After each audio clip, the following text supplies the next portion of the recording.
नमस्कार, जोहार। न्यूज 11 भारत देख रहे हैं आप। आपके साथ मैं हूं अभिषेक भारती। जो कहूंगा सच कहूंगा और डंके की चोट पर कहूंगा। और मैं डंके की चोट पर कह रहा हूं कि क्या मजदूरों को जीने का अधिकार नहीं है? क्या एक प्राइवेट एम्प्लॉय को जीने का अधिकार नहीं है? आप सोच रहे होंगे कि भला मैं क्यों पूछ रहा हूं। कभी कोयले की खदानों में जाकर के देखिएगा कि मजदूरों की जिंदगी क्या होती है। और अगर वहां भी नहीं जा सकते तो किसी प्राइवेट कंपनी में काम कर रहे एक सिंपल से एम्प्लॉय की जिंदगी जाकर के देखिएगा कि उसकी जिंदगी की हालत क्या है। मैं समझता हूं अगर आप जानवर पालते हैं तो उन जानवरों को आप उससे अच्छा ट्रीट करते होंगे जितना ये प्राइवेट कंपनी के मालिक अपने मजदूरों को, अपने एम्प्लॉयज को ट्रीट करते हैं। मैं ये बात कह रहा हूं और डंके की चोट पर कह रहा हूं। हो सकता है मेरी बातें बहुत लोगों को गलत लग रही हो, बुरी लग रही हो, और लग रही हो तो अच्छा है, आपको लगना भी चाहिए। क्योंकि अगर आपको बुरा लग रहा है तो इसका मतलब कि आप जिंदा है, और अगर आपको बुरा नहीं लग रहा है तो इसका मतलब इन बातों से आपको फर्क नहीं पड़ रहा है, तो इसका मतलब आपके जीने से किसी को कोई फर्क नहीं पड़ता है। आप इंसान होने से बहुत आगे निकल चुके हैं। मैं आपको बता रहा हूं कि बेरमो में है बीकेबी आउटसोर्सिंग।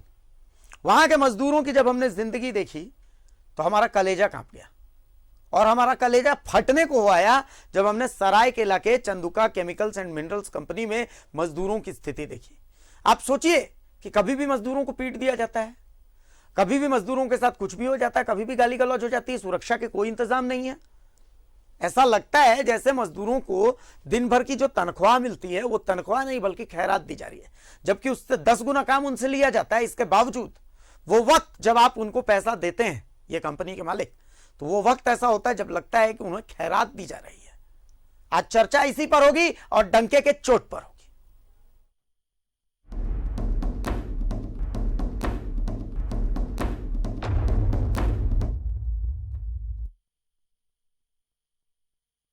तो आज हम आपको लिए चलेंगे बेरमो। बोकारो जिलों के बेरमो में सीसीएल B&K का कारो आउटसोर्सिंग माइंस। इस आउटसोर्सिंग कंपनी बीकेबी में काम मनमाने ढंग से होता है। मनमाने ढंग से कोयले का खनन भी होता है। खैर, उससे ना तो प्रबंधन की फिक्र है और ना ही कायदे कानून की परवाह है। यह सब तो ठीक है, लेकिन इन सब से पहले वहां पर मजदूरों की जान जोखिम में है। मजदूरों के साथ एक मौत का खेल चल रहा है। सबसे पहले हम आपको एक रिपोर्ट दिखाते हैं, उसके बाद आगे की बातचीत होगी। सोर्सिंग कंपनी खेल रही है मौत का खेल। बीकेबी कंपनी नियमों को रखती है ठेंगे पर। कभी भी हो सकती है बड़ी घटना।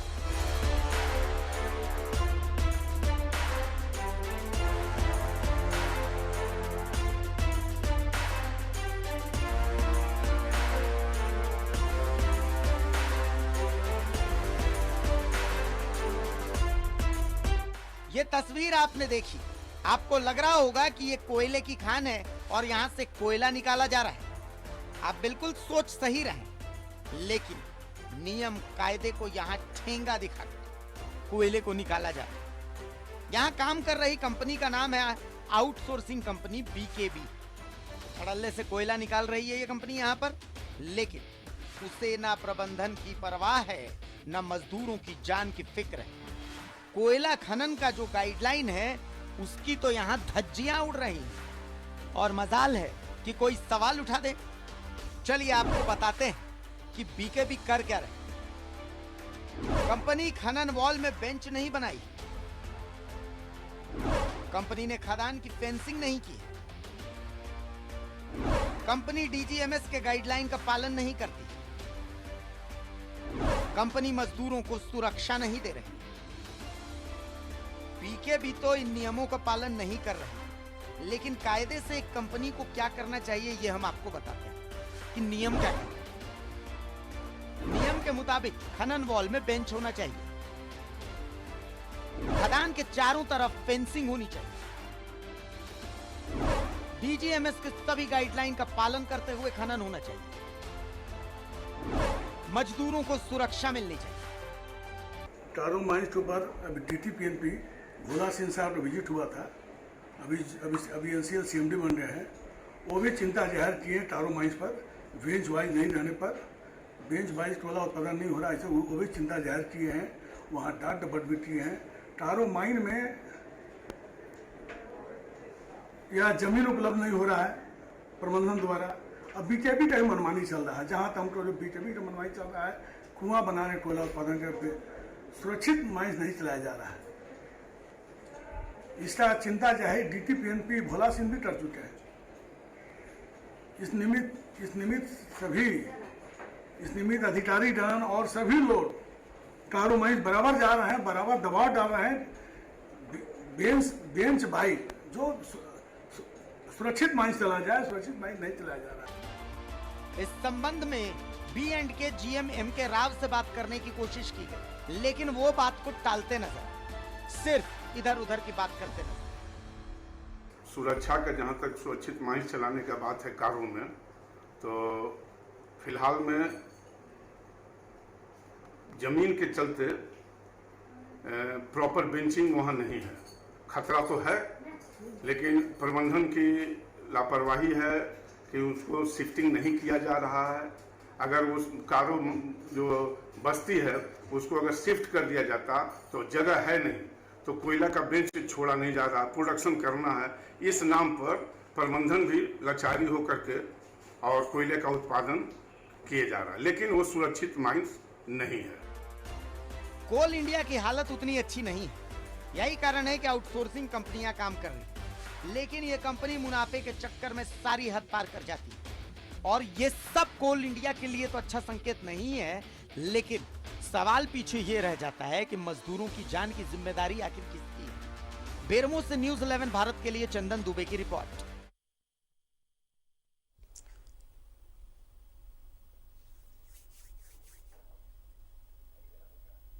सवाल इतना सा है कि क्या मजदूरों को जीने का अधिकार नहीं है? क्या वो जो आदमी इस आउटसोर्सिंग की कंपनी में काम कर रहा है, क्या वो इंसान कहे जाने लायक नहीं है? क्या उसकी सुरक्षा का जिम्मा जो कंपनी आउटसोर्सिंग कर रही है B&K, क्या उसका जिम्मा नहीं है? मैं तो समझता हूं कि इन कंपनियों को ऐसा लगता है कि शायद वो मजदूर नहीं बल्कि गुलाम पाल रहे हैं। शायद इन कंपनियों को यह गलत फहमी कि ये मजदूरों को उनका अधिकार नहीं बल्कि खैरात देते हैं। देखिए, हमारे साथ कुछ मेहमान मौजूद हैं, कुछ मेहमान और जुड़ेंगे हमारे साथ भुवनेश्वर केवट साहब मेरे साथ स्टूडियो में मौजूद हैं, जो कि एक्टू के प्रदेश सचिव हैं। मेरे साथ ब्रजेंद्र सिंह साहब हैं, जो कि इंटक उपाध्यक्ष हैं, प्रदेश इंटक के उपाध्यक्ष हैं। मैं दोनों का स्वागत करता हूं। मैं सबसे पहले भुवनेश्वर केवट साहब आपके पास आ रहा हूं। केवट साहब, क्या इन मजदूरों को जीने का अधिकार नहीं है? सुरक्षा का जिम्मा आखिर किसका है? मतलब ऐसा लगता है कि भाई इन मजदूरों की जो आखिरी खून की बूंद है, बस उस बूंद को चूसना बाकी है। मुझे लगता है कि ऐसी आउटसोर्सिंग कंपनियों के लिए एक नॉर्म ऐसा भी होना चाहिए कि जब ये इतना खून ले ही लेती हैं, तो ये होना चाहिए कि रोज एक बोतल खून भी यहाँ काम करने वाला मजदूर जाकर के रक्तदान करके आएगा। बेशक जो है झारखंड हो या देश के मजदूर, सभी लोगों को जीने का अधिकार भारत की संविधान ने दिया है। लेकिन जो हालात है वो आपके जो आउटसोर्सिंग कंपनियां हैं, और कंपनी एक दो कंपनियों की मैं बात नहीं करता हूं, लगभग जितनी कंपनियां हैं झारखंड के अंदर में बहुत सारे आउटसोर्सिंग कंपनियां काम करती है। और सरकारों की एक जिम्मेदारी है वो पॉलिसी बनाने की जिम्मेदारी। तो ये सरकार और कंपनियों की एक नियति बन गई है, कम लागत ज्यादा मुनाफा। और जब उनको कम लागत ये करना हो, मुनाफा ज्यादा लेना हो, तो ये तय सी बात है कि उनके खून चूसे जाएंगे, मजदूरों को कम मजदूरी मिलेगी, उनके सुविधाओं का कम ख्याल रखा जाएगा, प्रदूषण से उनके जीवन को जो हानि होगा उस पर कम ध्यान दिए जाएंगे। मैं तो ये कह रहा हूं भुवनेश्वर साहब कि आपने बहुत करीब से देखा है, जिसका जहां की हम बात कर रहे हैं, अभी बेरमो की बात कर रहे हैं, वहां की आउटसोर्सिंग कंपनी किस कदर काम करती है वो तो आपने बहुत करीब से देखा है। मजदूरों की जिंदगी वहां किस कदर खतरे में, वो भी आपने बहुत करीब से देखा है। देखिए, मैं तो बेरमो में बहुत करीब से वहाँ जो कार्यरत कंपनियां हैं वो सभी लोगों के कामकाज को बहुत ही गहराई से और बहुत नज़दीक से मैंने देखा है। वो कंपनियों में काम करने वाले जो मजदूर हैं, वो ड्राइवर लोग, जिनके आवागमन से पूरा उनके मालों की ढुलाई होती है, ये पूरा ही जान को जोखिम में डाल करके उनको आमदनी देते हैं। और हम लोग देखते हैं कि उनके जो मेहनताना है, उनकी जो मजदूरी है वो भी नहीं मिलती है।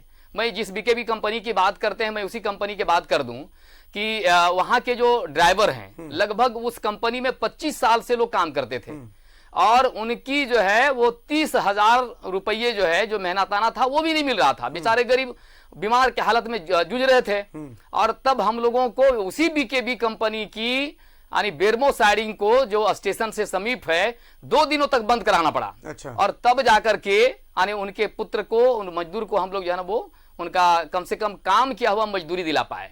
मतलब यूं समझ लें कि हम प्रशासन सिस्टम सब घुटने पर है इन कंपनियों के सामने। आपको देखिए कंपनियों के सामने में सरकार भी और कंपनियों के सामने में जो स्थानीय एडमिनिस्ट्रेशन है, जो पदाधिकारी हैं, चाहे थाना हो चाहे अगल बगल के जितने लोग हैं, वो सभी लोग उनके ही जेब खर्चे से उनकी सारी चीजें चलती है। इसीलिए उसके सामने तो कुछ नहीं है। मजदूर असहाय है, मजदूर बेचारा बने हुए हैं और भयंकर वो शोषण का शिकार है। और मैं जो समझता हूं ये जो शोषण के जो शिकार हैं इसके पीछे जो वजह है कि लगातार एकदम बेइंतहा उनकी जिंदगी की आफत जो है वो लगातार बढ़ता जाता है। तो ये बढ़ने के पीछे कारण है कि ये खास करके वो जो सरकारों की भी जिम्मेदारी है, जो लेबर लॉ है। आप देखिए तो पूरे देश के अंदर में 44 तरह के श्रम कानून थे। इन 44 तरह के श्रम कानूनों को संशोधित कर दिया गया और 4 कोड बनाए गए। ये 4 कोड है वो कंपनियां मान सकती है, कंपनियां नहीं भी मान सकती है। और कंपनियां जो सरकार को कह दे सरकार उसको ओके कर देंगे, श्रम विभाग उसकी बात को मान लेंगे। तो ये भयावह हालात जो पूरे देश और राज्य के अंदर में जो पैदा हो गया है, हमको लगता है कि मजदूरों का जो शोषण जो है और भी आने वाले दिनों में और भी ज्यादा बढ़ेंगे। कॉर्पोरेट कंपनियों के प्रति जो है पूरा सरकार जो है ना मेहरबान है और पूरे जो मजदूर हैं, जो मेहनतकश हैं, वो तराई तराई कर रहे हैं। ब्रजेंद्र जी आप तो उसी क्षेत्र से आप भी ताल्लुक रखते हैं, सब कुछ आंखों के सामने है आपके। मजदूरों की हालत, मजदूरों की परेशानी और आउटसोर्सिंग कंपनियों की मनमानी। मैं सिर्फ बीकेबी कंपनी की बात नहीं करूंगा, मैं तो हर आउटसोर्सिंग कंपनी की बात करूंगा। आप मां अंबे की बात कीजिए, आप बीकेबी की बात कीजिए, आप किसी आउटसोर्सिंग की बात कर लीजिए, सबकी हालत वैसी ही है, हर मजदूर की कहानी वैसी ही है। स्थिति तो तब और भयावह हो जाती है जब मजदूरों को पीटा जाता है, मारा जाता है। बिल्कुल। देखिए ये केवल बीकेबी का ही बात नहीं है। बिल्कुल आपने ठीक कहा कि बेरमो फील्ड जो सीसीएल के नाम से जाना जाता है और धनबाद बीसीसीएल के नाम से जाना जाता है, लगभग 50-60 आउटसोर्सिंग चलते हैं। और उसमें सबसे पहले मैं आपको बताऊं कि सुरक्षा का कोई ध्यान नहीं है, सुरक्षा का कोई मैनेजमेंट के द्वारा भी नहीं है। और आउटसोर्सिंग कंपनी तो चाहते हैं किसी तरह हमको जितना कम से कम पैसा में मैं कोयला निकाल लूं और अपना बिल बना लूं। लेकिन मजदूरों को सुरक्षा के सबसे पहले जो होना चाहिए था, सुरक्षा के नाम पे यहाँ जीरो है। दूसरी बात कि जो कोल इंडिया में जब हमारे नेता राजेंद्र बाबू थे जनरल सेक्रेटरी इंटक के, तो सभी ट्रेड यूनियन मिलकर के ये आउटसोर्सिंग कंपनी या असंगठित मजदूरों को 18,000 रुपया मिनिमम ये दिलाने का ये प्रस्ताव रखा था, जो पास हो चुका है। हर मजदूर को आउटसोर्सिंग में भी जो काम करते हैं उनको 18,000 रुपया मिलना चाहिए। लेकिन आज 5,000 रुपये में ये मजदूर काम करते हैं। अब आप पूछेंगे कि बाकी पैसा क्या होता है। बाकी आधा पैसा आउटसोर्सिंग वाले कंपनी अपने ले लेते हैं और बाकी जो आधा बचा वो दबंगों को और माफिया टाइप के जो आदमी हैं, जो गुंडागर्दी करके लाठी गोली बम चलाकर, जो रोज कोलियरियों में आप सुनते हैं कि आज यहाँ गोली चल गई, वहां ये हो गया, लेकिन ऐसा गोली बम चलता है। आज ही हम धनबाद में एक जगह गोली, बिल्कुल सही बात है, बिल्कुल सही बात है। और आपको हाँ, और धनबाद में हम अभी एसडीओ से बात किए हैं आधा घंटा पहले। हम यहाँ ऐसा गोली और बम चलता है कि आदमी को नहीं लगता है, केवल वर्चस्व दिखाने के लिए अपना और दहशत फैलाने के लिए गोली चलाया जाता है। बिल्कुल। तो देखिए ना, देखिए ब्रजेंद्र जी, मेरे बेरमो के सहयोगी बेरमो के मेरे सहयोगी चंदन मेरे साथ फोन लाइन पर मौजूद हैं। आप दोनों मेहमान चूंकि मौजूद हैं तो मैं चाह रहा हूं कि एक बार मैं चंदन से बात कर लूं। देखिए वो धरातल पर क्या स्थिति है वो बताएंगे, और ये सुन के आपको भी डर लगेगा और मुझे तो डर लग ही रहा है। हो सकता है आप थोड़ा कंफर्टेबल इसलिए फील करेंगे कि आप लोगों ने वो स्थितियां देखी हैं, आप लोगों का ताल्लुक बेरमो से है, आप लोग उधर जाते रहते हैं। लेकिन मेरे जैसा शख्स जिसने आज तक कोई कोयले की खदान नजदीक से नहीं देखी है, जब ये सुनता है तो मेरी रूह कांपने लगती है। चंदन, मेरी आवाज पहुंच रही है अब तक? जी अभिषेक। चंदन, मैं बहुत सिंपल एकदम स्पष्ट शब्दों में सुनना चाहूंगा कि भाई बेरमो में बीकेबी जो आउटसोर्सिंग कंपनी है वो मौत का खेल खेल रही है, ये तो हम दिखा रहे हैं, लेकिन मजदूरों की क्या स्थिति है? क्या मजदूरों की सुरक्षा की कोई व्यवस्था है वहां पर, या एक भी व्यवस्था नहीं है? क्या उनके सर पर हेलमेट नजर आता है, नाक पर मास्क नजर आता है? क्या वहां पर कोल बेंच बना हुआ है? आखिर क्या व्यवस्था की गई है? भाई आउटसोर्सिंग जब कर रही है कंपनी तो अधिकारी आते होंगे, चेक करते होंगे ना कि भाई ये ठीक है, चलिए सुरक्षा की ये व्यवस्था है, या फिर अधिकारी आते हैं आंख पर पट्टी बांधे हुए, मटन चावल खाते हैं और वापस जाकर के और बोलते हैं कि ना सब कुछ पुख्ता है? चंदन जी अभिषेक, आज मैंने खुद कारो माइंस का निरीक्षण किया, रिपोर्टिंग करने के लिए गया वहां ग्राउंड रिपोर्ट पर, और वहां मैंने भयावह स्थिति देखी माइंस की, जहां एक बिल्कुल हाई वाल पे कोयले का खनन किया जा रहा है, जबकि सैकड़ों फीट नीचे मजदूर काम कर रहे हैं और लगभग मजदूरों के सर पर टोपी नहीं थे, हेलमेट नहीं थी, और वो जान जोखिम में डालकर वहां पर काम कर रहे हैं। जबकि ये गाइडलाइन है डीजीएमएस का कि कम से कम जो भी वहां माइंस बनाया जाए उसमें जो सबसे बड़ी मशीन होती है उससे तिगुना बेंच बनाया जाए, ताकि जो ऊपर से ओवरबर्डन या जो बड़े चट्टाने हैं अगर गिरे नीचे तो वो उस बेंच में जाकर अटक जाए, रुक जाए, जिससे नीचे काम कर रहे मजदूरों की जान को किसी तरह का जान माल का खतरा ना हो। लेकिन धड़ल्ले से बीकेबी कंपनी वहां अपने मनमाने ढंग से, और मुझे तो ये लगता है कि प्रबंधन पर ही हावी है बीकेबी कंपनी। अच्छा। प्रबंधन बिल्कुल चुप्पी साधे हुए है, और ये मौत का खेल, जबकि इस माइंस में पहले भी कई दुर्घटनाएं हो चुकी हैं, कितने लोगों की जान जा चुकी है, लेकिन फिर भी इसकी परवाह न करते हुए बीकेबी कंपनी सिर्फ मुनाफे के चक्कर में वहां धड़ल्ले से कोयला खनन कर रही है। अच्छा, बीकेबी उस माइन में कितने मजदूर काम करते हैं एक समय में, अगर हम जानना चाहें तो चंदन? एक पाली में कम से कम वहां 60 से 70, मतलब करीब 100 के आसपास मजदूर वहां काम करते हैं। मतलब एक बार में 100 मजदूरों की जान का खतरा रहता है? जी बिल्कुल, क्योंकि वहां से कोयला डंप भी होता है, वहां से कोयला ले जाया जाता है हाईवा ट्रक के द्वारा जी। लेकिन सबसे मुखर बात यह है कि वहां अच्छा चारों बगल, माइंस के चारों बगल फेंसिंग नहीं है, जिससे कभी भी बगल में बस्ती है, जानवर हो आदमी हो कोई भी वहां उस माइंस के किनारे अगर जाए, पैर फिसले तो सीधे वो सैकड़ों फीट नीचे गिर जाएगा और उसकी घटना स्थल पर ही मौत हो जाएगी। ये 100% अच्छा, एक और सवाल चंदन, चूंकि देखिए मैं माइंस के मामले में बिल्कुल मूर्ख हूं और मैं समझता हूं कि कोयलांचल के बाहर के लोग भी बिल्कुल इस मामले में बिल्कुल कुछ भी पता नहीं होगा। मैं एक सिंपल सी जानकारी चाहता हूं कि अगर ये एक कोयला खदान में एक आउटसोर्सिंग कंपनी नहीं कर रही है तो ये जिम्मा किसका है? मेरी सामान्य सी मूर्ख बुद्धि कहती है कि भाई वहां का स्थानीय प्रशासन और कोल इंडिया लिमिटेड, इन दोनों का जिम्मा है। कोल इंडिया लिमिटेड को भी अक्सर आकर के निरीक्षण करना चाहिए अधिकारियों को, और स्थानीय प्रशासन को भी अक्सर आकर के और वहां पर निरीक्षण करना चाहिए। क्या इन सब की आंखें बंद है? बिल्कुल अभिषेक, आप एकदम बिल्कुल सही कह रहे हैं। कई बार कोल इंडिया से संबंधित अधिकारी खदान का निरीक्षण करते हैं, लेकिन वो सिर्फ खाना पूर्ति होती है। अगर सही से खदान का निरीक्षण किया जाए तो वो खदान बिल्कुल ही असुरक्षित ढंग से चलाया जा रहा है और मजदूरों की जान जोखिम में, या यूं कहें कि मौत का खेल खेला जा रहा है बीकेबी कंपनी के द्वारा कारो माइंस में। चलिए बहुत शुक्रिया चंदन, बहुत शुक्रिया भाई। देख लीजिए जो हकीकत है सो वो चंदन बता रहे हैं कि भाई मजदूरों की जान के साथ समझौता हो रहा है, खेल हो रहा है। असल में क्यों हो रहा है? क्योंकि मजदूरों की जान की परवाह किसी को नहीं है। और सच यही है कि 2 मजदूर 4 मजदूर अक्सर मर जाते हैं, लेकिन किसी अखबार की किसी चैनल की वो सुर्खियां तक नहीं बटोर पाते। क्यों? क्योंकि सब लोग मान चुके हैं कि भाई वो अगर खदान में नहीं मरेगा तो वो भूख से मर जाएगा, अगर वो भूख से नहीं मरेगा तो वो महंगाई से मर जाएगा, अगर महंगाई से नहीं मरेगा तो वो सड़क में किसी गाड़ी के नीचे आकर के मर जाएगा। एक आम मजदूर सिर्फ मरने के लिए ही पैदा हुआ है, ये पूरा सिस्टम मान करके चल रहा है। आलोका कुजूर हमारे साथ मौजूद है। आलोका कुजूर जी, बहुत स्वागत है। आपसे जुड़ने में थोड़ा सा देर हो गया हमें।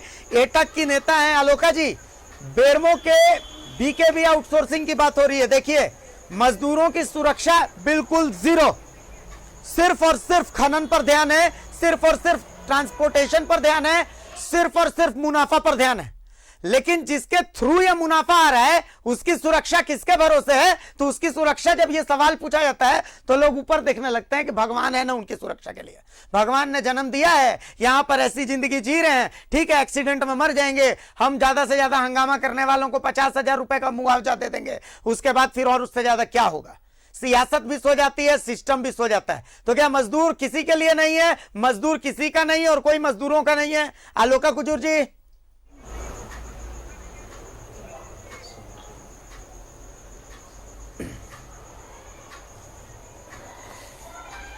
आलोका जी, मेरी आवाज पहुंच रही है आप तक?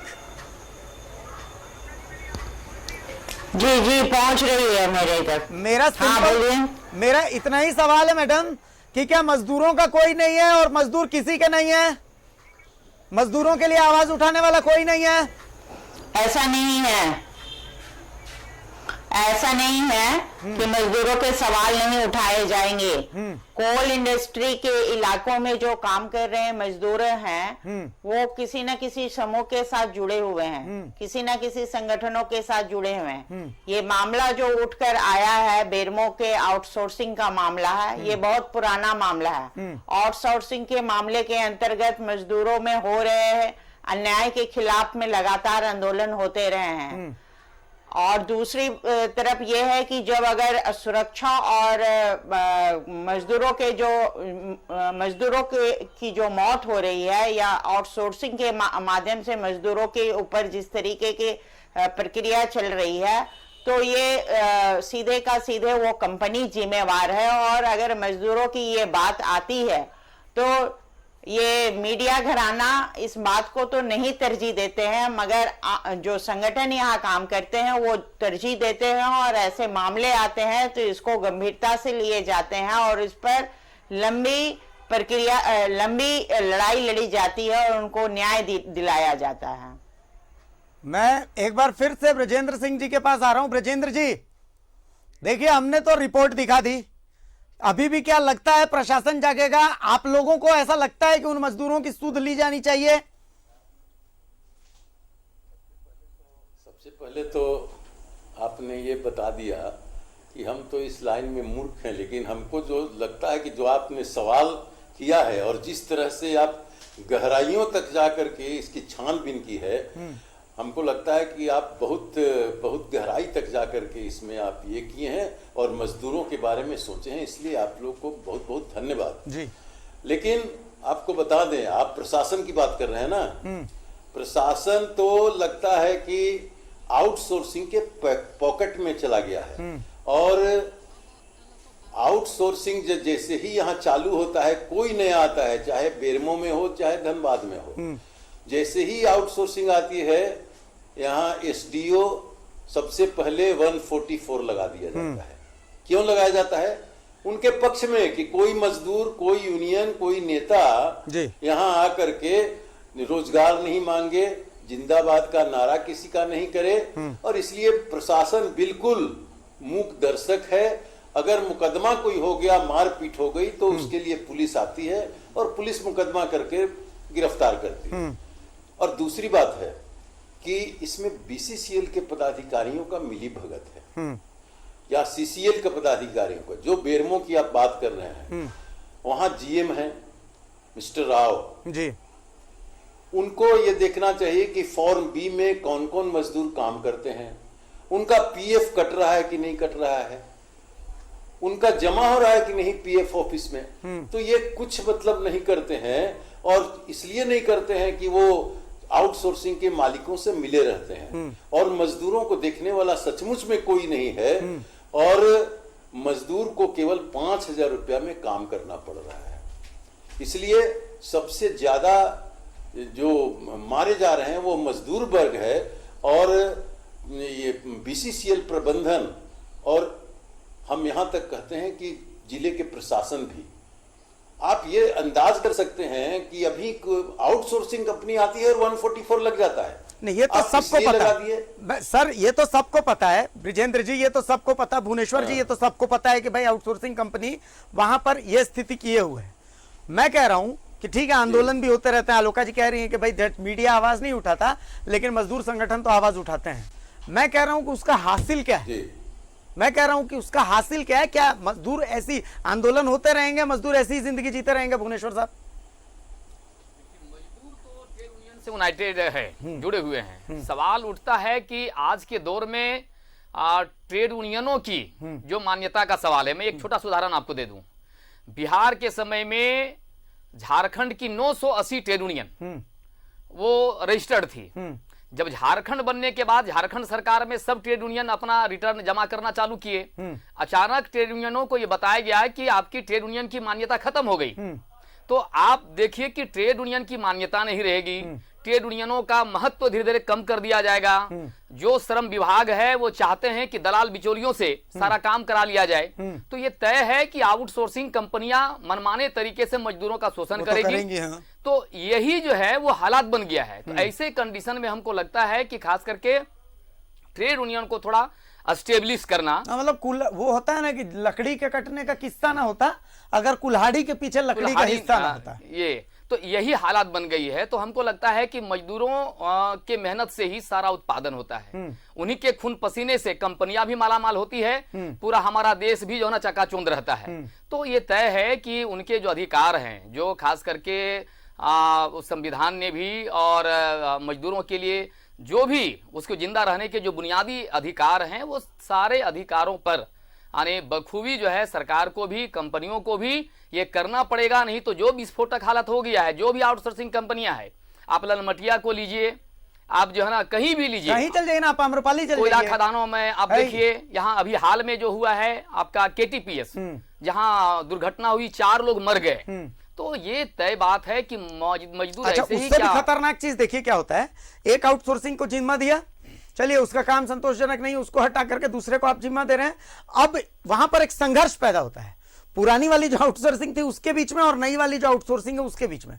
और ये संघर्ष न जाने कितने मजदूरों की जान लेता है। इसमें मतलब ये मत समझिए कि कोई आउटसोर्सिंग कर्मचारी मरेगा या फिर कोई आउटसोर्सिंग का अधिकारी, ना, मरने वाला कौन होता है? यही मजदूर होता है। यही सच्चाई है। ये तो है ही। हम कह रहे हैं कि कंपनियों की प्रतिस्पर्धा जो है ना वो एक तरह का दिखावे का होता है। वो अंदर खाते से वो लोग एक पूरे इंटरेस्ट पे वो काम करते हैं। और उसके सामने जो हमारे कह भी रहे थे कि वो प्रशासनिक जो पदाधिकारी हैं या जो सरकारी पदाधिकारियों की जो भूमिका है ये गौण है, वहां इनकी कुछ भी नहीं चलती है। जो चाहेंगे वो करते हैं मनमाने तरीके से। अभी हमारे साथ सरायकेला से सुनील भी जुड़े हुए हैं। देखिए, बेरमो की कहानी तो हमने देख ली, अभी हम आपको सरायकेला की कहानी भी दिखाते हैं। अभी हम आपको सरायकेला की कहानी भी दिखाते हैं कि सरायकेला में कैसे एक कंपनी ऐसी है, सरायकेला में एक कंपनी ऐसी है जहां मजदूरों की जान से खिलवाड़ होता है। और जान से खिलवाड़ होता है, जब हम ये खबर दिखाते हैं तो मालिक जो है वो मजदूर को मार मार के अधमरा कर देते हैं। उस कंपनी के मालिक ऐसे गालीबाज हैं कि फोन पर कंपनी के GM को गाली गलौज करते हैं। मैं आपको वो रिपोर्ट दिखाता हूं कि देखिए वहां पर मजदूरों की जिंदगी कितनी जहन्नुम जैसी है। और वहां पर भी अब तक आप सोचिए कि मजदूर को मार करके अधमरा कर दिया, लेकिन मालिक आराम से घूम रहे हैं। अब तक कानूनी कार्रवाई नहीं हुई है, मालिक को अरेस्ट तक नहीं किया गया। सबसे पहले आप ये रिपोर्ट देखिए, उसके बाद हम आपकी आगे की चर्चा करेंगे कि कहां है वो ट्रेड यूनियन और कहां है वो ट्रेड यूनियंस के नेता। रिपोर्ट दिखाइए एक बार सरायकेला से। एक मजदूर की जिंदगी की कीमत क्या है? क्या मजदूर को जीने का हक नहीं है? मजदूर सिर्फ मजदूरी के लिए है, जीने के लिए नहीं। मालिक मजदूर पर अत्याचार कर सकता है, मालिक मजदूर की पिटाई कर सकता है। चंदुका मिनरल्स एंड केमिकल्स सरायकेला के मालिक संगम अग्रवाल ने अपने यहाँ के एक कामगार को इतना पीटा कि वो जिंदगी और मौत के बीच की जंग लड़ रहा है। आप भूल गए हो तो एक बार फिर से देख लीजिए और सुन भी लीजिए उस मजदूर की हालत। बजे और हम लोग वहाँ बैठने का कुछ शेड नहीं था, तो हम लोग छुपे हुए थे बारिश के कारण एक त्रिपाल के नीचे। तभी तक गाड़ी आया, हम कंपनी के मालिक अभी तक देखे नहीं थे। कंपनी के मालिक अंदर आए, हम लोग गए कि कौन है, पूछने लगे तो बोले कि हमको पहचानता है। हम लोग नहीं सर, गेट क्यों खुला है? तो काम चल रहा था इस वजह से गेट खुला था। बोले तो हम बोले कि सर काम चल रहा है और बारिश हो रहा है इसलिए गेट खुला हुआ है। तो तुम बहस करता है, तुम पहचानता है हमको? फिर उसका ड्राइवर राजू है, राजू को बुला करके मिस्टर संगम अग्रवाल ने बुरी तरह हमको पिटाई किया। सर में चोट है, कमर में चोट है और ये चितर में चोट है, हाथ में। हमने रात में ही आया यहाँ आदितपुर थाना में। बारिश के कारण हम लोगों ने गेट नहीं बंद किया और जेसीबी भी आना जाना कर रहा था, काम चल रहा था। अभी उसी बीच हमारे कंपनी के मालिक संगम अग्रवाल भी आए, जिनको हम अभी तक नहीं देखे थे ना पहचानते थे। उन्होंने कहा कि तुम हमें पहचानता है, तो हमने कहा कि नहीं सर हम नहीं जानते हैं, तो तुमको अभी हम बताते हैं। वो अपने ड्राइवर को बुलाए और ड्राइवर के साथ उन्होंने हमें बहुत बेरहमी तरह से पीटा। मौके पर मेरे साथी भी वहाँ मौजूद थे, लेकिन डर से कोई हमें बचाने की हिम्मत नहीं किया। वो अपने से बहुत बुरी तरह मारे कि हमको मतलब उठने बैठने में बहुत परेशानी हो गई है और इलाज के दौरान अभी हम PMH में आपके सम्मुख लेटे हुए हैं। इतना ही नहीं, न्यूज़ 11 भारत ने प्रमुखता से दिखाया था कि कैसे इस कंपनी में मजदूर बिना सुरक्षा के काम करते हैं।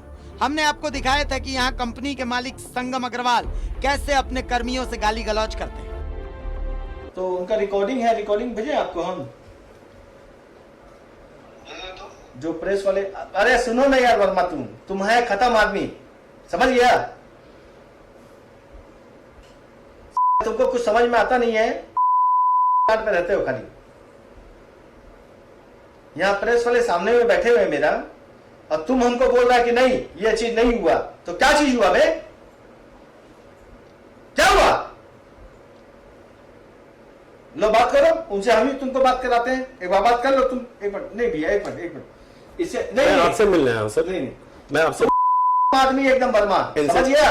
आपके प्लांट के लोगों से जो बात करनी थी वो बात कर ली है। और प्लांट में जाके आदमी से बात किए हैं, सब चीज किए हैं, तो प्लांट में हाँ क्या बोल रहे हैं तुमको? क्या बोल रहे हैं तुमको? हम सुनाई नहीं दे रहा है?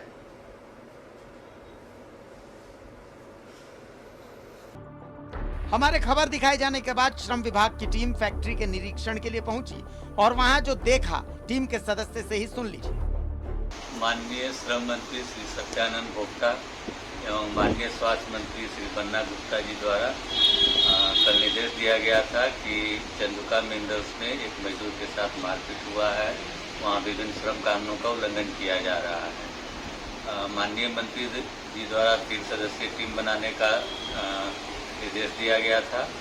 तो मेरी अध्यक्षता में श्रम अधीक्षक सरायकेला श्री राकेश कुमार सिन्हा और श्री मनीष कुमार कारखाना निरीक्षक, सहायक समायुक्त श्री रमेश प्रसाद सिंह एवं कार्यालय कर्मी हमारे साथ चंदुका मिनरल्स का आज निरीक्षण किए हैं और हम लोगों ने पाया है कि वहाँ पर श्रम कानूनों का उल्लंघन हो रहा है। मजदूरों को बोनस का भुगतान नहीं होता है। कुछ ऐसे भी मजदूर मिले जिनको कि न्यूनतम मजदूरी नहीं मिल रहा था और सिक्योरिटी गार्ड से 12 घंटा काम लिया जा रहा था, जिनको कि मजदूरी जो है वो भी निर्धारित मजदूरी से कम था। तो जैसा कि माननीय श्रम मंत्री ने हम लोगों को निर्देश दिया है, उसके आलोक में हम लोग कल श्रमायुक्त महोदय को प्रतिवेदित करेंगे और श्रम कानूनों के तहत कठोर से कठोर कार्रवाई आरंभ की जाए। क्या इस कंपनी के मालिक को गिरफ्तार नहीं होना चाहिए? क्या इस कंपनी के मालिक को जेल नहीं भेजा जाना चाहिए? जिस मालिक को देवता होना चाहिए वो तो दानव निकला। ऐसे दानव पर कार्रवाई कब? सरायकेला से न्यूज़ 11 भारत के लिए सुनील गुप्ता की रिपोर्ट। तो ये तमाम चीजें आपने देख ली, अब इस पर चर्चा भी होगी, लेकिन एक छोटे से ब्रेक का वक्त हो रहा है। एक छोटा सा हम ब्रेक लेते हैं और ब्रेक के बाद हम जल्द हाजिर होते हैं।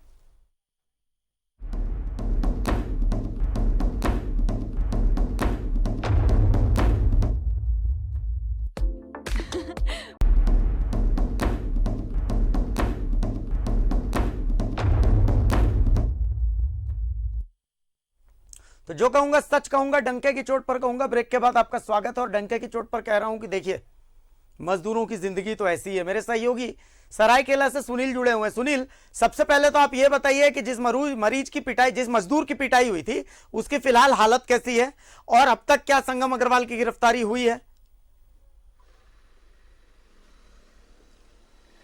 जी, अगर मजदूर की बात करें तो मजदूर की हालत तो वाकई में बहुत ख़राब है। और जहां तक गिरफ्तारी की बात करें तो संगम अग्रवाल की जो पहुंच है उसकी फ़ायदा उससे बिल्कुल मिल रही है। उस पहुंच की फ़ायदा उसे इतनी मिल रही है कि अभी तक कोई भी सरकारी पदाधिकारी, एसपी हो चाहे यहाँ के थानेदार हो, उसकी चौखट लांघने की भी हिमाकत नहीं की है। बहरहाल आज के दिन जिले के डिप्टी लेबर कमिश्नर उस कंपनी में प्रवेश तो कर गए, लेकिन वह भी बस चंद उनकी बातों सुन के वापस आए। लेकिन फिलहाल उन्होंने एक ईमानदारी की सबब जरूर अपनी निभाई कि कंपनी में गई और उन्होंने एक बात लेबर से जरूर बात की और वहाँ के जो ऑफिसर्स थे, कंपनी के जो मेन कर्मचारी थे, कहे तो मेन बॉस थे, उनसे न बात करके डायरेक्ट वहाँ के मजदूरों से बात की और मजदूरों का हाल जाना। मजदूरों ने जो कहा उस पर बखूबी इन्होंने अमल किया और मीडिया को बाहर आने के बाद ब्रीफ भी उन्होंने वही किया। और आप उनके इंटरव्यू में सुन सकते हैं कि उन्होंने स्पष्ट लफ्जों में कहा है कि इस कंपनी में काफी नियमों का पालन नहीं होता था। मजदूरों के साथ जो उनको हक मिलना चाहिए वो उन्हें मुहैया नहीं कराई जाती थी। कंपनी मालिक के द्वारा काफी अनियमितताएं बरती जाती थी, जिसका जीता जाता सबूत यहाँ के डिप्टी लेबर कमिश्नर ने आपके समक्ष रख दिया है। अगर बात करें कंपनी मालिक की, तो कंपनी मालिक कंपनी में आ रहे हैं, जा रहे हैं, वहाँ 2 घंटे बिता रहे हैं, लेकिन पुलिस प्रशासन उनके पास जाने की हिमाकत बिल्कुल नहीं कर रही है। फिलहाल आज जो मीडिया से समक्ष होने की बात कुछ कही गई थी कि हाँ उनके जो पिताजी हैं राजकुमार अग्रवाल मीडिया के समक्ष होंगे, लेकिन वो एकाध मीडिया को ही अपने अंदर बुलाया, बाकी मीडिया को उन्होंने तवज्जो नहीं दी और सीधे तौर पे कह दिया कि हमें किसी अदर मीडिया से बात नहीं करनी है। सारे मीडिया बंधु वहाँ गए तो थे, लेकिन सब के सब वापस चले आए।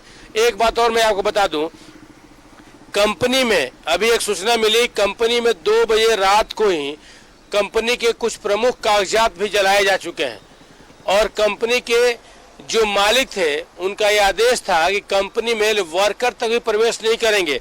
और अभी वर्करों को सबसे बड़ी क्या पनिशमेंट दी जा रही है कि कंपनी के वर्कर अभी बाहर नहीं निकलेंगे, उनका खाना अब अंदर ही बनेगा।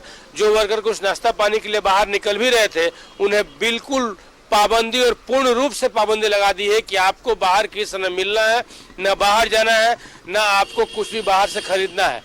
जी अभिषेक, तालिबान का इससे अच्छा उदाहरण और क्या हो सकता है भाई? लोग तालिबान को धर्म से जोड़ते हैं, तालिबान को जाति से जोड़ते हैं, पर मैं तालिबान को एक सोच से जोड़ता हूं कि तालिबान एक सोच है और वो सोच आप इस कंपनी के अंदर देख सकते हैं। मैं आलोका कुजूर जी के पास आ रहा हूं। आलोका जी देखिए, श्रम कानून है, पूरा का पूरा सिस्टम है, कोर्ट है, पुलिस है, प्रशासन है, लेकिन सब कुछ एक निश्चित दायरे के बाद खत्म हो जाता है। जैसे कि इस कंपनी में हम देख रहे हैं, क्या किसी कंपनी के मालिक को अधिकार है कि वो अपने मजदूर को पीट पीट के अधमरा कर दे?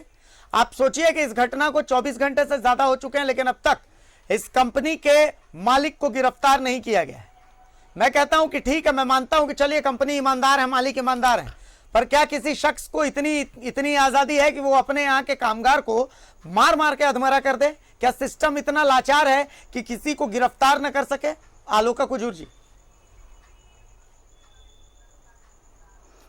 देखिए, आपने श्रम कानून की बात की। 7 साल में मोदी सरकार ने श्रम कानून के 44 जो धाराएं थी उनको 4 कोड में बदल दिया है।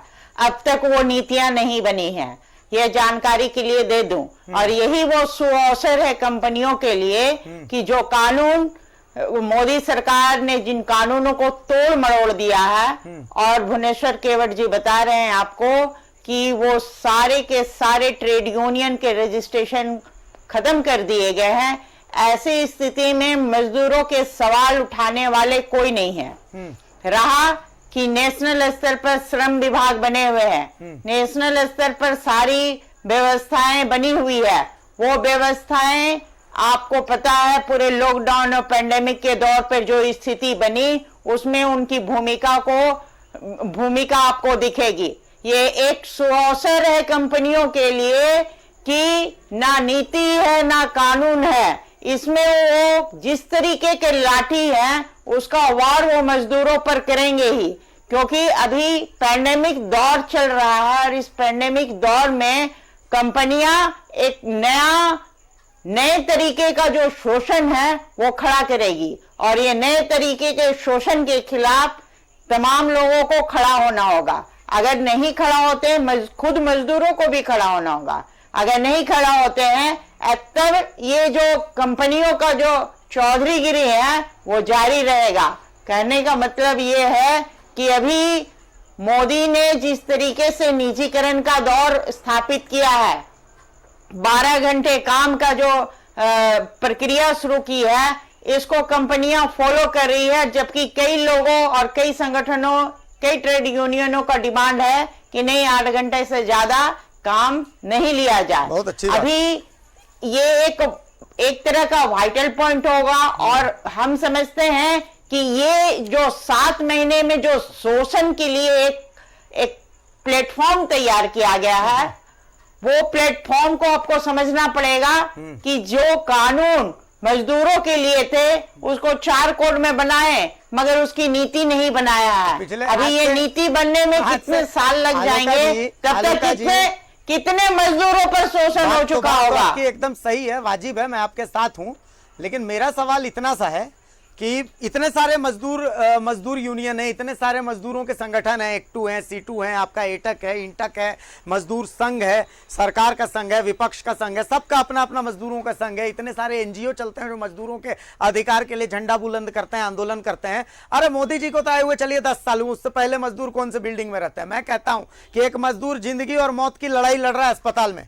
आप सोचिए कि अब तक कोई मजदूर संगठन इस मजदूर की आवाज उठाने नहीं आया। क्यों? आप लोगों से ही तो किसी को उसकी आवाज उठाने के लिए आना पड़ेगा ना मैडम। क्यों नहीं? लोकल स्तर पर लोकल स्तर पर लोग जाएंगे, निश्चित रूप से जाएंगे। आपने सरायकेला और बेरमो की बात की है, सरायकेला और बेरमो में इसकी बातों को लिया जाएगा। जब अभी देखिए सूचना का जो दौर है, उस सूचना में सोशल मीडिया में सबसे ज्यादा इंफॉर्मेशन कलेक्ट और दिए जाते हैं और मेन स्ट्रीम मीडिया से मजदूरों के सवाल गौन है। हमें भी इंफॉर्मेशन कहाँ से मिलती है? हम हर कंपनियां में घूम घूम कर नहीं देखते, हमको भी इंफॉर्मेशन होगी न्यू टेक्नोलॉजी और जो मेन स्ट्रीम मीडिया है उसके माध्यम से मिलती है, या फिर वो बड़ी बैठक होती है या हमारे संगठन के लोग हमें बताते हैं तो उस माध्यम से मिलती है। जो प्रक्रिया है उस प्रक्रिया के तहत ही इंफॉर्मेशन आता जाता रहा है, तो उसके माध्यम से ही मजदूरों के सवाल उठाते और उन पर लड़े जाते रहे। आप कह रहे हैं कि मजदूरों को पीटा गया, ये सवाल अभी मीडिया में आई, ये तो अभी 2-3 ही सवाल है, ऐसे 1000 सवाल अभी आएंगे, क्योंकि ये जो प्लेटफॉर्म तैयार है इसमें मजदूरों के शोषण के लिए ही प्लेटफॉर्म तैयार किया गया है। 7 साल के अंदर का 7 साल का अंदर का मसला हम बता रहे हैं। इससे पहले लोग लड़ते रहे हैं और कई चीजें बनाते रहे हैं और मजदूरों की हक दिलाने में लोग कामयाब भी रहे हैं। ये तो सियासी बात की है आपने। मैं भुवनेश्वर केवट साहब के पास आऊंगा, लेकिन उससे पहले मैं एक बार सुनील के पास जा रहा हूं। सुनील, कल बहुत आवाज बुलंद हो रही थी मजदूर नेताओं की कि भाई ऐसे ऐसे लंबे लंबे दे रहे थे कि ये कर देंगे वो कर देंगे। 24 घंटे से ज्यादा का वक्त हो गया है, संगम अग्रवाल की गिरफ्तारी नहीं हुई है, कंपनी का अपना एजेंडा भी सेट हो रहा है, कहां गए सब लोग? देखिए, कंपनी में कुछ नेतागण हैं जो कल तो आए थे, लेकिन आज सवेरे कुछ जो यहाँ के मजदूर नेता थे वो गए थे और कंपनी के गेट के बाहर में थोड़ी बहुत उन्होंने अपनी जरूर कंपनी के खिलाफ नारेबाजी की, लेकिन यहाँ के जो बड़े बड़े नेता दम भरते हैं कि मैं मजदूरों का नेता हूँ, अगर कहा जाए तो उनके कानों में जू तक नहीं लगेंगे। हालांकि आपको बता दें कि जमशेदपुर क्या, कोल्हान क्या, पूरे रांची हिंदुस्तान में एक खबर दौड़ रही है कि ये चंदुका मिनरल्स यहाँ के मजदूरों के साथ क्या जाति की है।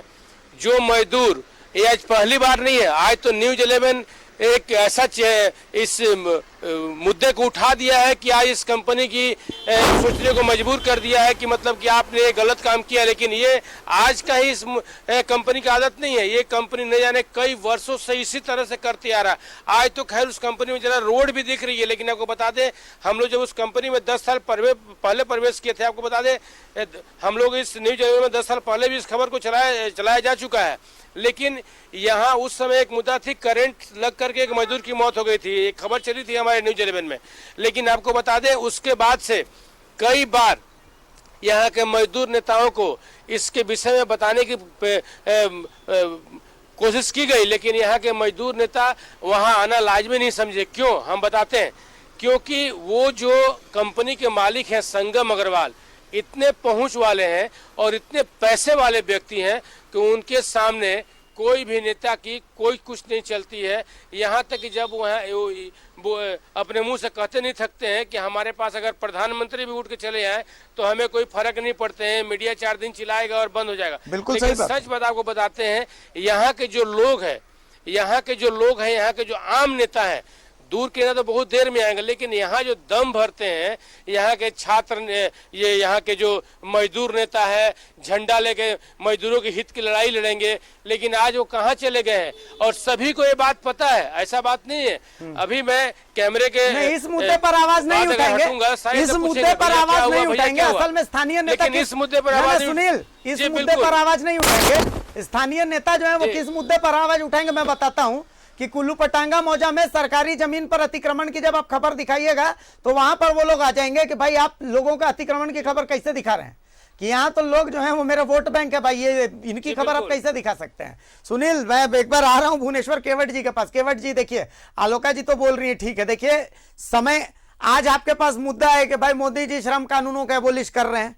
कल भगवान करे, मैं चाहता हूं, भगवान, मैं शुभकामनाएं भी देता हूं, हो सकता है राहुल गांधी मुख्य प्रधानमंत्री बनेंगे, फिर आप आरोप लगाइएगा कि राहुल गांधी ने ऐसा कर दिया। मैं चाहता हूं कभी ऐसा हो कि लाल सलाम वाले आपके लोग भी प्रधानमंत्री बने, तो उस दिन आप ये कहेंगे कि भाई देखिए अब तो ऐसा है। लेकिन मैं तो आज से नहीं, मैं 1947 से बात कर रहा हूं या उससे पहले से भी बात कर रहा हूं। तब की बात है जब श्रम कानून नहीं थे, तब की बात भी जब श्रम कानून 10-10 श्रम कानून थे, 40-40 श्रम कानून थे, और आज की भी बात कर रहा हूं जब आप कह रहे हैं कि श्रम कानूनों का एबॉलिश कर दिया गया है, 7 महीने में पूरी सेटिंग हो गई है। मजदूरों की हालत तब भी वैसी ही थी, आज भी ऐसी ही थी।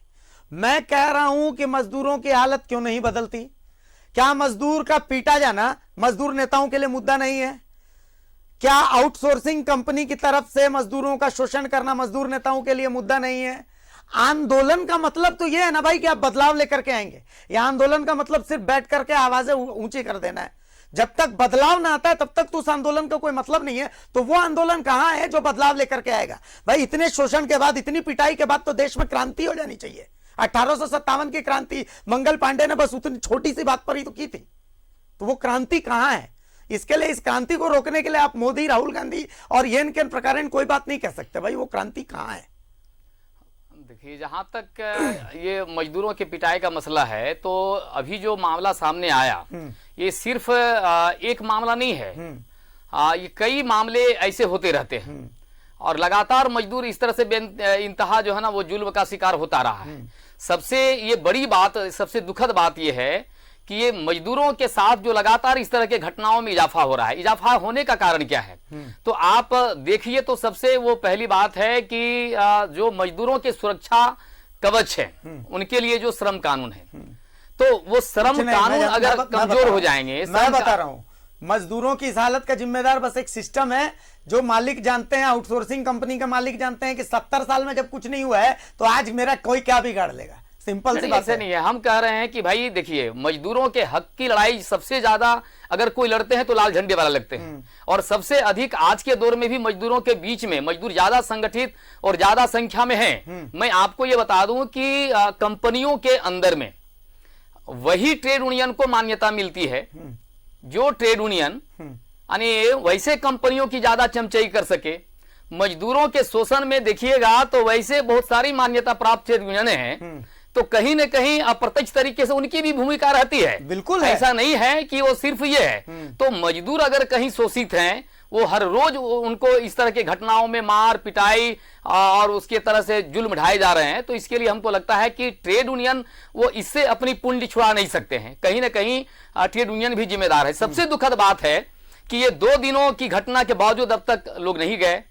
हमको लगता है कि ये जो कुछ मामले जो हाईलाइटेड हो रहे हैं, कहीं ना कहीं हमको लगता है कि कुछ ऐसे हैं जो घटनाएं ज्यादा प्रचलित होती हैं, ज्यादा उसको प्रचारित होता है, लेकिन बहुत सारी घटनाएं सामने नहीं आ पा रही है। तो ये हम कह रहे हैं कि खास करके अभी के समय में मजदूरों की सुरक्षा कवच, आप समझिए, हम ये आपको बता दें कि मजदूरों के लिए जो जुल्म है उसके लिए देखिएगा तो सारे कानून बने हुए हैं, कहीं कोई कमी नहीं है। अगर उसको सोशल सिक्योरिटी का मामला है तो उसके लिए एक्ट है, सेफ्टी के लिए अलग से कानून बने हुए हैं, उसके वो किट्स और औजार ये सब मिले उसके लिए कानून है, वेलफेयर के लिए कानून है। लेकिन ये सारे देखिए तो किसी में से कोई भी यानी मजदूरों के हक में जो कानून है कहीं से भी कोई क्रियान्वयन नहीं किया जा रहा है, वो जस का तस पड़ा हुआ है। 70 साल क्या, हमको लगता है 170 साल के बाद भी मजदूरों के हालात में परिवर्तन नहीं होंगे।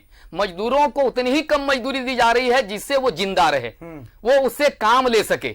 तो अब आप ऐसी हालात है तो आप ये समझ सकते हैं कि अब आने वाले दिनों में बहुत चेंजिंग संभव नहीं है। तो इसीलिए हमको लगता है कि ये सरकारों को भी मजदूरों के लिए यानी जो कानून है सुरक्षा के लिए कानून, एक समवर्ती एक सूची है जिसके तहत राज्य सरकारों को भी ये पावर है कि वो सेंट्रल गवर्नमेंट के अतिरिक्त भी वो कानून बना सकते हैं। तो हमको लगता है कि अभी के दौर में सबसे जरूरी है कि जो उनके सुरक्षा के लिए जो कानून बने हुए हैं जिसका अभी तक लागू नहीं हो पा रहा है, ईमानदारी पूर्वक जो श्रम पदाधिकारी हैं, जो प्रशासनिक अधिकारी हैं, कम से कम वो देखरेख करें। नहीं तो अगर वो साइड में नहीं जाएंगे, मजदूरों को कितने तनख्वाह मिल रहे हैं लिखा रहेगा बोर्ड में, कितना मजदूरी मिल रहा है, दवा है, ये है, कहीं जांच करिए, कुछ भी नहीं है। तो एक जो हालात है, गांव देहात में कहावत है, खाता ना वही जो मालिक कहे वो सही। तो ये हालात रहेगा तो मजदूर इस दुर्दशा के शिकार होंगे। इससे ऊपर उठाने के लिए ट्रेड यूनियन हम लोग जिम्मेदारी लेने के लिए तैयार हैं और बखूबी ये जो मजदूरों के ऊपर जुल्म ढाया है वो जेल के सलाखों में जाएंगे। हम लोग अपने चैनल के माध्यम से हम लोगों को ये बात की जानकारी दिया है, हम लोग इसको संज्ञान में लेते हैं, इस मामले को तह तक पहुंचाएंगे और इसको मजदूर को इंसाफ मिलेगा, इसमें दो राय की बात। बहुत शुक्रिया भुवनेश्वर साहब, बहुत शुक्रिया आलोका कुजूर जी, बहुत शुक्रिया सुनील आपका, आप तमाम लोगों का बहुत शुक्रिया। देखिए मुझे याद आती है कालका फिल्म। कालका फिल्म में शत्रुघ्न सिन्हा एक बात बोलते हैं कि भाई हमरी चलते रहे लड़ाई, आग न बुझने पाए भाई, तो ये आग बुझनी नहीं चाहिए। बात सिर्फ बीकेबी आउटसोर्सिंग के शोषण की नहीं है, बात सिर्फ चंदुका मिनरल्स एंड केमिकल्स के मालिक द्वारा पिटाई की नहीं है, बात हर उस मजदूर की। आप भी मजदूर हैं जो घर में टीवी देख रहे हैं, किसी न किसी की मजदूरी कर रहे हैं आप, बात मेरी भी है, मैं भी किसी न किसी की मजदूरी कर रहा हूं। कहीं ना कहीं आप भी शोषित है, कहीं ना कहीं हम भी शोषित हैं, आज नहीं तो कल हमें अपनी आवाज उठानी पड़ेगी। जब तक उस रोटी का मोह है ना कि मेरे घर में मेरा बच्चा बैठा है, वो रोटी कहां से खाएगा, हमारी सबसे बड़ी चिंता यही है। और इसी चिंता के डर से ना आप आवाज उठाते हैं, ना मैं आवाज उठाता हूं और ना कोई आवाज उठाता है। जिस दिन ये चिंता खत्म हुई 1857 की तरह एक अगला विद्रोह तैयार होगा और उसी विद्रोह की आग से एक नया भारत निकलेगा और बहुत जल्द वो विद्रोह होना चाहिए, क्योंकि हर किसी को अपना अधिकार तो चाहिए ही। अधिकारों की बात हम लगातार करते रहेंगे, लेकिन फिलहाल मुझे इजाजत दीजिए। नमस्कार, जोहार।